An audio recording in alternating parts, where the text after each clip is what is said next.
各位观众好，欢迎来到灿烂时光寓言沙龙，我是苏迪诺。今天要带来一名公文学奖的印尼语有声书，让我们开始吧。Halo pendengar, selamat datang di Brilliant Time Podcast. Saya Sutino, dan hari ini saya akan membacakan Anda buku dari Penghargaan Sastra Pekerja Migran. Selamat mendengarkan.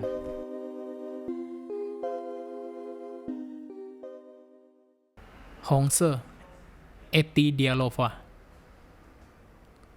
Merah, Eti Dialova. Merah, di mana-mana merah.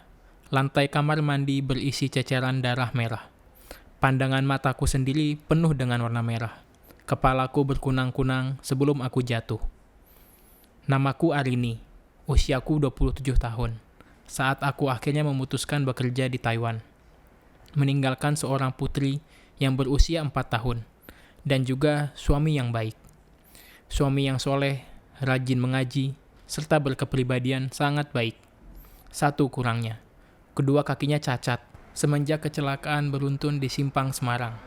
Waktu itu, ia sedang berdiri di pinggir jalan, menunggu tukang jual bensin, mengisikan bahan bakar, dan siap pergi mengajar di sebuah SMA swasta.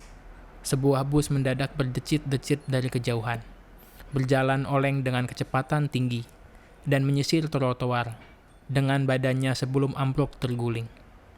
Pedagang kaki lima, motor yang sedang parkir, becak, serta pengguna jalan yang ada di trotoar, tunggang langgang, tersapu badan bus, termasuk suamiku. Ia bersama 3 orang lain tergencet di bawah bus, dan kaki suamiku remuk.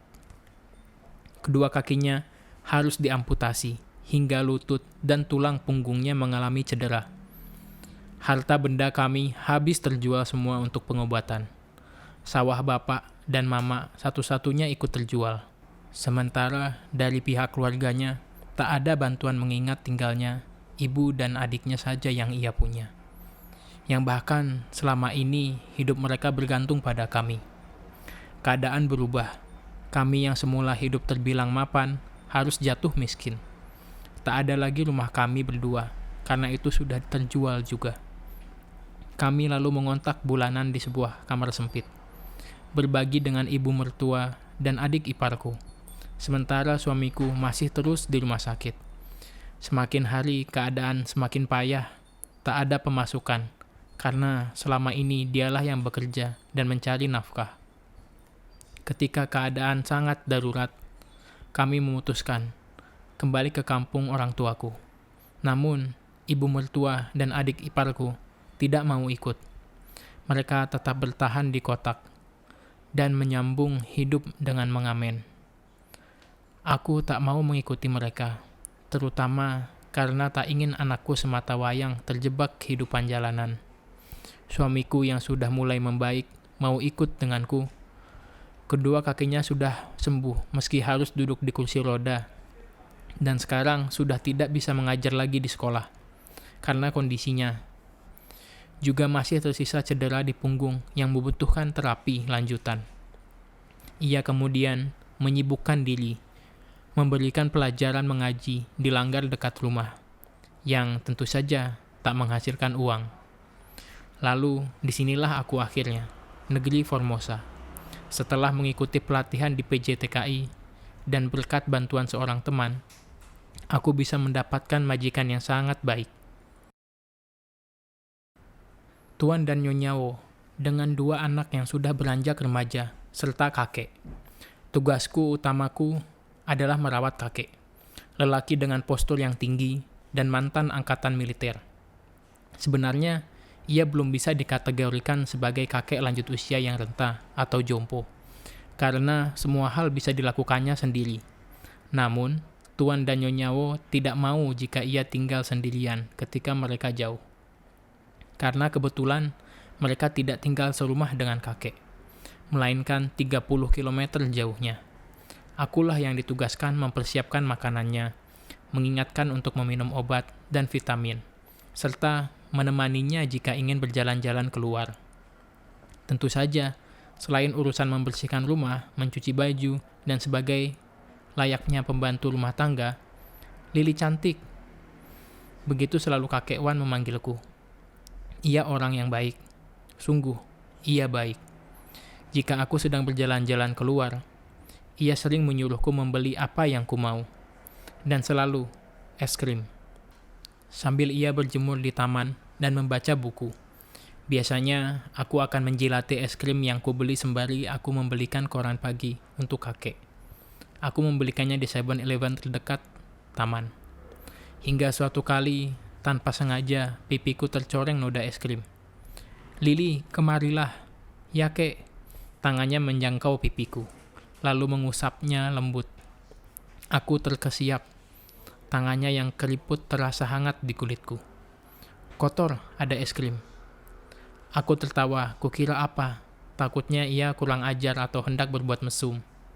Hatiku tertawa geli setiap mengingatnya. Dugaan waktu itu, ya maklum, banyak di antara teman-teman kami di sini yang sering mendapatkan perlakuan tak senonoh dari majikan laki-laki dan pasien yang dirawat. Takutnya aku juga mendapatkan nasib yang sama. Lili, rindu suami kah? Tanya kakek suatu waktu. Aku menggumam tak jelas. Tentu saja rindu. Bagaimanapun, aku juga mencintainya. Sebagai seorang suami dan juga ayah dari putriku. Lelaki yang hangat dan sangat lembut memperlakukanku. Aku juga rindu pada malam-malam ketika dia belum terkena musibah dan menjadi introvert sejak saat itu. Plak, telapak tangan kakek Wan mendadak menepuk pundakku. Sepertinya ia menangkap roman muka sedihku. Kemarilah biar kupeluk kamu. Berbagilah akan kegundahan hatimu padaku. Mataku membelalak. Apa maksudnya? Namun, melihat tangannya mengambang dengan senyum kebapaan, aku mengerti. Ia mungkin menganggap aku sudah menjadi bagian keluarganya. Dan pada saat seperti ini, yang kubutuhkan adalah dukungan. Kakek Wan memelukku dengan lembut, membiarkan aku terisak di dadanya. Berhamburanlah segala keluh kesahku, penderitaan yang kualami selama beberapa waktu terakhir. Bagaimana letihku menanggung beban pikiran, dan juga beban kebutuhan hidup. Hutang yang menumpuk, dan juga tak adanya lagi kehangatan di antara aku dan suamiku. Yang kupikirkan hanyalah apa yang akan dilakukan untuk menyambung hidup esok hari, agar keluargaku tak kelaparan. Kakek Wan menepuk-nepuk punggungku, lalu menyenandungkan lagu dalam bahasa Thai yang tak ku mengerti artinya. Suaranya serak. Aku larut meski tak paham. Itu lagu kami dulu jika sedang tugas militer dan jauh dari keluarga. Lili, a hope, harapan, cinta. Selalu ada cinta untuk kita di suatu tempat, dan cinta yang harus dijaga di lain tempat. Dan itu menjadi hari pertamaku terbuka padanya. Orang asing, majikan, sekaligus juga temanku, satu-satunya di tempat ini. Aku emang tak pernah kemana-mana, selain jika mengantarnya berjalan-jalan sekali sepekan. Tak pernah belanja, karena semua beban makanan akan dikirimkan ke rumah pada akhir minggu. Lalu sejak itu, ia menjadi seperti bapak bagiku, atau kakekku sendiri. Memasak bersama-sama, menyiram bunga, dan saling menyemprotkan air dari selang, lalu tertawa terbahak-bahak. Kadang, duduk berdua berjam-jam untuk membaca. Kakek sibuk dengan korannya, dan aku dengan majalah yang kubeli dari toko Indonesia. Tak jarang, ia duduk menungguiku belajar menulis Mandarin, sambil menjelaskan ini dan itu. Sekat kami pun menghilang. Kami seperti keluarga yang sudah bertahun-tahun bersama, padahal baru menginjak tahun pertama. Namun, sesuatu terjadi antara kami. Malam itu hujan teramat lebat, dan angin kencang bertiup. Kata kakek, pada musim transisi antara musim dingin dan musim panas, akan sering angin besar dan gempa datang. Dan malam itu, daun dan dahan pohon di samping rumah memukul-mukul atap. Suaranya mengerikan, menyambar kaca jendela. Bahkan, berita di TV yang terakhir mengabarkan seorang pekerja Indonesia meninggal karena tertimpa papan reklame saat ia hendak memberi makanan. Aku meringkuk kedinginan, di depan televisi sambil membungkus diri dengan selimut tebal. Sementara kakek ada di ujung sofa sambil membaca. Pet, mendadak lampu mati. Sepertinya aliran listrik putus.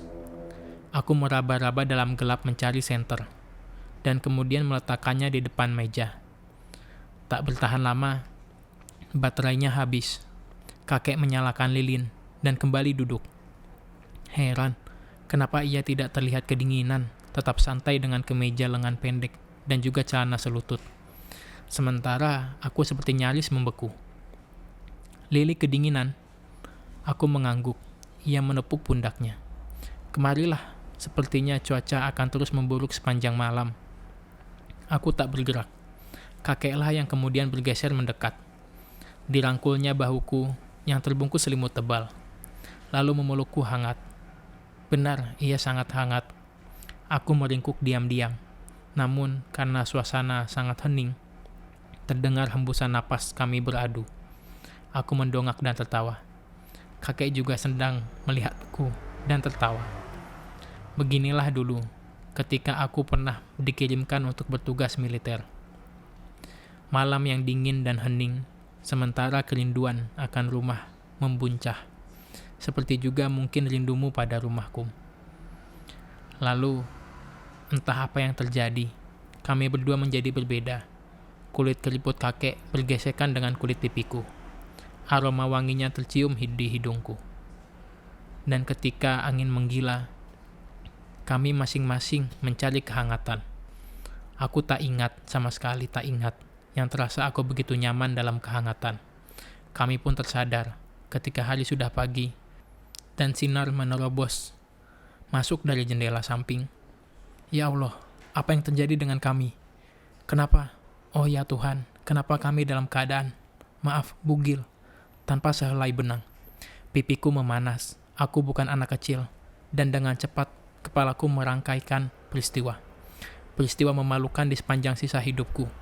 Aku, istri dari Amirullah yang baik, ibu dari Lydia Pertiwi yang polos, telah jatuh dalam peristiwa tak terduga, di mana iblis dan setan berseru-seru senang. Aku dan kakek, oh ya Tuhan, ini tidak layak terjadi antara kami. Sejak itu, kami pun canggung. Kakek berkali-kali minta maaf dan memohon agar aku tak marah. Aku sendiri penuh rasa malu dan sedih mendiamkannya selama berminggu-minggu tanpa mengurangi tanggung jawabku merawatnya. Ia tidak bosan-bosan bersikap baik padaku dan meminta aku tidak terus-menerus mendiamkannya. Bahkan dengan terang-terangan ia mengatakan bahwa jatuh cinta kepadaku. Keterbukaannya inilah yang membuatku luluh. Lambat laun kami kembali dekat. Tentu saja tanpa sepengetahuan majikan. Karena aku yakin mereka akan sangat murka jika mengetahuinya. Aku dan kakek Wan terlibat hubungan terlarang. Hubungan penuh dosa yang terjadi karena keadaan. Ia yang membutuhkanku karena kesepian. Yang terjadi karena keadaan. Dan aku yang menerima kebaikannya.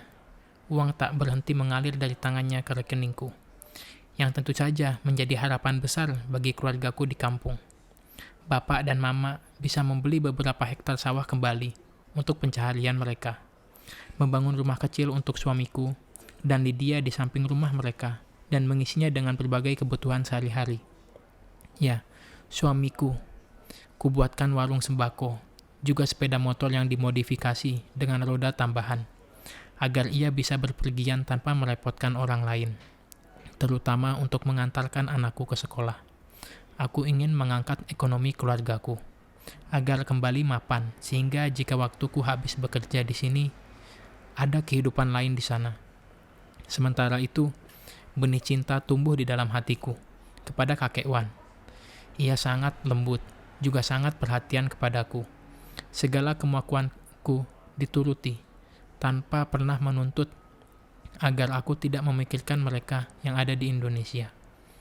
Namun, dosa tetaplah dosa. Aib tetaplah aib. Beberapa minggu lalu, aku tersadar ada yang berubah. Dadaku sedikit padat dan pinggangku menebal. Aku mendadak panik.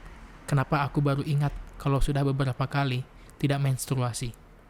1, 2, 4, 4 kali. Aku terhenyak. Kilat berkali-kali serasa menampar wajahku. Jangan, jangan sampai aku hamil. Hendak kukatakan pada kakek Wan, aku takut. Bagaimana kalau ia menjadi berubah, lalu memulangkan aku misalnya? Bagaimana kehidupan keluargaku nanti? Aku kalut. Pikiranku bergerak, mencari cara agar aku bisa mengetahui apakah hamil atau tidak. Kuhubungi salah seorang teman di media sosial, dan juga menyuruhnya mengirimkan beberapa lembar alat pendeteksi kehamilan. Dan benar, aku hamil. Entah sudah beberapa bulan, yang jelas kemajuannya pesat. Beberapa waktu lalu, Nyonya Wo bahkan meledekku. Lili gemuknya sekarang, rupanya ia kerasan bekerja di Taiwan. Oh, andai mereka tahu, pasti aku dituntut melakukan perzinahan dan menyeretku ke pengadilan. Lalu, bagaimana mukaku? Di depan semua orang, termasuk suamiku. Bahkan, bagaimana hancurnya mereka jika tahu aku melacurkan sebagian dariku demi tambahan uang. Meskipun juga ada perasaan cintaku pada kakek Wan. Aku kalut, berhari-hari tak bersemangat memikirkan ini. Pikiran berputar, bagaimana aku bisa terus bertahan di sini. Karena masih ada 1 tahun. 1 tahun jatahku bekerja di sini. Sementara aku tahu perutku akan semakin membesar. Ku selancari internet, mencari tahu apa yang bisa kulakukan untuk mengatasinya. Hingga dari seorang teman Indonesia yang tinggal di daerah lain, aku memperoleh bantuan. Ia mengirimkan obat yang didapatnya secara ilegal. Kupelajari cara memakainya. Obat yang didapatnya. Tidak kurasa aku butuh dosis double atau triple, karena sepertinya kehamilanku sudah 5 bulan. Aku melakukannya. Kupakai obat itu dalam takaran 3 kali lipat. Dan beberapa jam kemudian bereaksi. Kloset duduk memerah ketika perutku serasa ambyar dan sesuatu keluar dengan cepat ke bawah. Lalu cepat kusiram hingga bersih sambil menggigit bibir. Ya Allah, dosa apa lagi yang kulakukan ini? Namun inilah yang terjadi. Merah, semua merah. Mataku merah, hatiku memerah. Aku menukar masa depan dengan warna merah yang mungkin harus kupertanggungjawabkan kepada Tuhan di akhirat kelak. Aku menangis, menyadari betapa nistanya karena kesempitan yang kami rasakan. Demi uang, demi hidup, aku berkali-kali melakukan dosa. Sementara mereka yang di luar sana hanya tahu bahwa menjadi TKW mendapatkan banyak uang, bisa membangun rumah di kampung, dan uang bulanan yang cukup besar ketimbang gaji pegawai di Indonesia. Mereka melihat senyuman yang cantik dan ceria dari kami yang ada di sini, terutama saat TKW berselancar di dunia maya. Tapi tak ada yang tahu bahwa banyak hal kelam yang terjadi di sini, dalam perantauan yang kami pilih sendiri. Tak ada yang tahu bahwa hati remuk, redam, lelah, dan tekanan bercampur menjadi satu. Seperti juga merahku ini. Taiwan, 26 Mei 2017.